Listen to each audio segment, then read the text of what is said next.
हाय। आज मैं आपके सामने सनस्क्रीन के बारे में थोड़ी सी बात करना चाहती हूँ।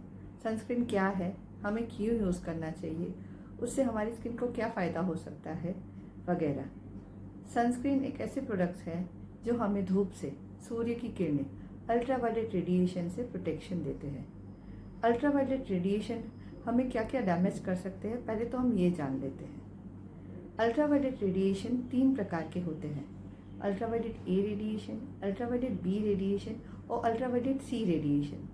इनमें से सबसे हानिकारक होते हैं अल्ट्रावायलेट सी रेडिएशन, पर धरती पर उन्हें आने तक ओजोन लेयर हमें बचा लेता है।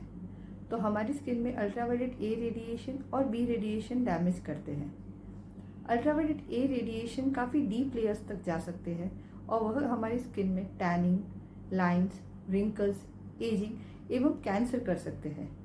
अल्ट्रावायलेट बी रेडिएशन ज़्यादातर सनबर्न के लिए जिम्मेदार माने जाते हैं और उनसे भी स्किन कैंसर होने की संभावना होती है। तो जानते हैं सनस्क्रीन के कितने प्रकार होते हैं। सनस्क्रीन के 2 प्रकार होते हैं, फिजिकल सनस्क्रीन और केमिकल सनस्क्रीन। फिजिकल सनस्क्रीन में इनऑर्गेनिक फिल्टर्स होते हैं जो कि अल्ट्रावायलेट रेडिएशन को एब्जॉर्ब किए बिना डायरेक्टली डिफ्लेक्ट कर देते हैं एटमॉस्फेयर में। केमिकल सनस्क्रीन में ऑर्गेनिक फिल्टर्स होते हैं जो कि अल्ट्रावायलेट रेडिएशन को एब्जॉर्ब करके उनको इंफ्रारेज में कन्वर्ट करके एनवायरनमेंट में वापस भेज देते हैं। अब हमें ये जानना है कि हमारे सनस्क्रीन में अल्ट्रावायलेट ए रेडिएशन और बी रेडिएशन से बचने की क्षमता है या नहीं। उसके लिए हमें जानना होगा पीए फैक्टर और एसपीएफ। पीए फैक्टर हमें अल्ट्रावायलेट ए रेडिएशन से बचाने के लिए माना जाता है।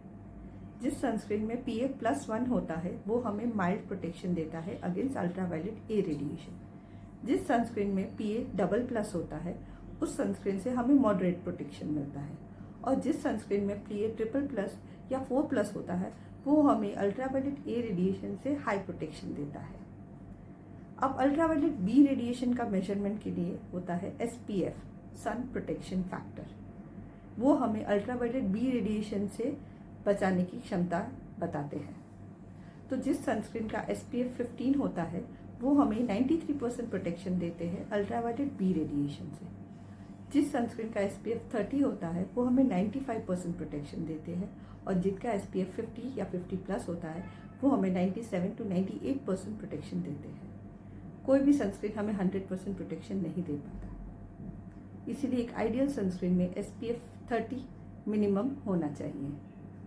अब बात करेंगे वाटरप्रूफ। कोई भी सनस्क्रीन 100% वाटरप्रूफ नहीं होता, तो यदि आपके सनस्क्रीन पे लिखा है कि वो 100% वाटरप्रूफ है तो वो बिल्कुल गलत है। वाटर रेजिस्टेंस और वेरी वाटर रेजिस्टेंट सनस्क्रीन होते हैं। इसका क्या मतलब होता है?